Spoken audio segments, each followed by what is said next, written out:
السلام علیکم ورحمۃ اللہ وبہ نستعین اما بعد۔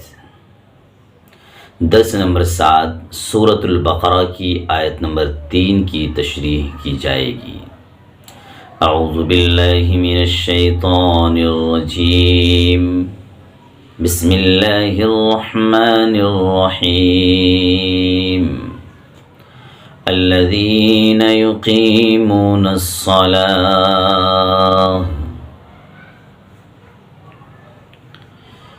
سورہ بقرہ کی آیت نمبر 3 میں اللہ تعالیٰ نے متقیوں کے 3 اوصاف بیان فرمائے ہیں۔ اللہ رب العزت کی نگاہ میں وہ لوگ مومن کہلاتے ہیں جو غیب کی باتوں پر ایمان رکھتے ہیں اور نماز قائم کرتے ہیں اور اللہ کے دیے ہوئے مال میں سے کچھ اللہ کے راہ میں خرچ کرتے ہیں۔ آج متقیوں کے دوسرے وصف اقامت صلاۃ پر چند اہم ترین باتیں پیش کی جا رہی ہیں۔ یقیمون، اس کا معنی ہے جو لوگ قائم رکھتے ہیں، اور یہ اقامت سے یقیمون بنا ہوا ہے، اور اقامت کا مطلب ہوتا ہے کہ کسی چیز کو کھڑے کرنا یا اس طرح سے سیدھا کرنا کہ اس میں کوئی بھی ٹیڑھا پن باقی نہ رہے، اسے کہتے ہیں اقامت۔ اب یقیمون الصلاۃ کا مطلب یہ ہوگا کہ متقی وہ لوگ ہیں جو نماز کے آداب، اس کی شرائط، اس کے مستحبات اور اس کے سنن کی رعایت کرتے ہوئے خشوع و خضوع کے ساتھ اوقات نماز کی بھی رعایت کرتے ہوئے ادا کرتے ہیں۔ دراصل وہ لوگ متقی ہیں۔ اور اگر یوں ہی صرف نماز پڑھنا مطلوب ہوتا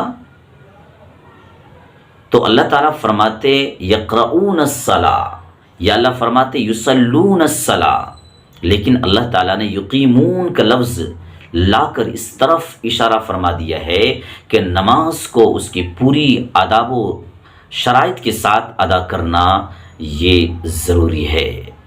20 مرتبہ قرآن مجید میں نماز کا ذکر آیا ہوا ہے۔ نماز میں خشوع و خضوع بھی مطلوب ہے اور ساتھ ہی نماز کی پابندی بھی مطلوب ہے۔